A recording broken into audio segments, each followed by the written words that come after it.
જૂનાગઢ જિલ્લાના માંગરોળ તાલુકામાં ગેસ સિલિન્ડરની અછતને કારણે લોકો મુશ્કેલીમાં મુકાયા છે।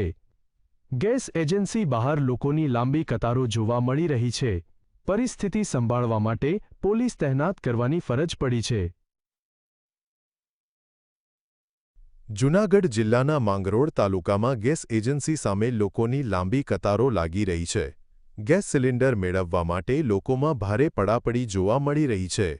પરિસ્થિતિને ધ્યાનમાં રાખીને ગેસ એજન્સી પર પોલીસ તહેનાત કરવાની ફરજ પડી છે। લોકો વહેલી સવારથી જ ગેસ માટે લાઇનમાં ઊભા રહેતા જોવા મળે છે, છતાં ઘણા લોકોને સમયસર સિલિન્ડર મળતો નથી। લોકોને એવું છે કે અછત થશે, બાટલો નહીં મળે, એટલા માટે લોકો અત્યારે ભીડ જમા કરે છે અને બાટલો હું લઈ લઉં એવું રાખે છે। હકીકત બાટલા આવે જ છે અને સપ્લાય ચાલુ જ છે। બધાને આપણે ગામમાં સિટીમાં ડિલિવરી પણ ચાલુ છે અને અહીંયા લેવા આવે એમને પણ બાટલા આપણે આપીએ જ છે। અત્યારે આપણી પાસે સ્ટોક છે અને રોજ ગાડી આવે છે, એટલે અછતનો અત્યારે કોઈ પ્રશ્ન નથી ને બુકિંગ માટે સરકારે દિવસ વધારેલા છે। ગેસના વધતા ભાવ અને ઓનલાઈન પ્રક્રિયા યોગ્ય રીતે ન ચાલતા લોકો ભારે હાલાકીનો સામનો કરી રહ્યા છે।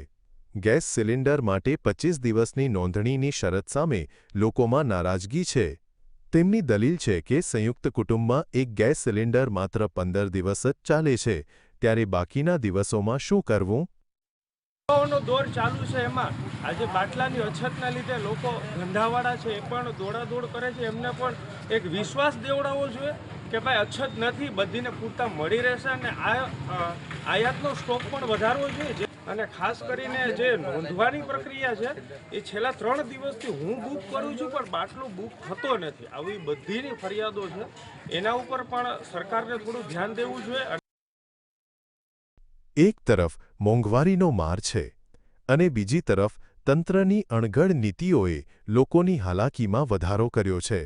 ઓનલાઈન બુકિંગમાં થતી ભૂલો અને સમયસર ડિલિવરી ન મળવાને કારણે લોકો હવે સીધા એજન્સી પર જઈને હોબાળો કરી રહ્યા છે। સંજય વ્યાસ, GSTV માંગરોળ।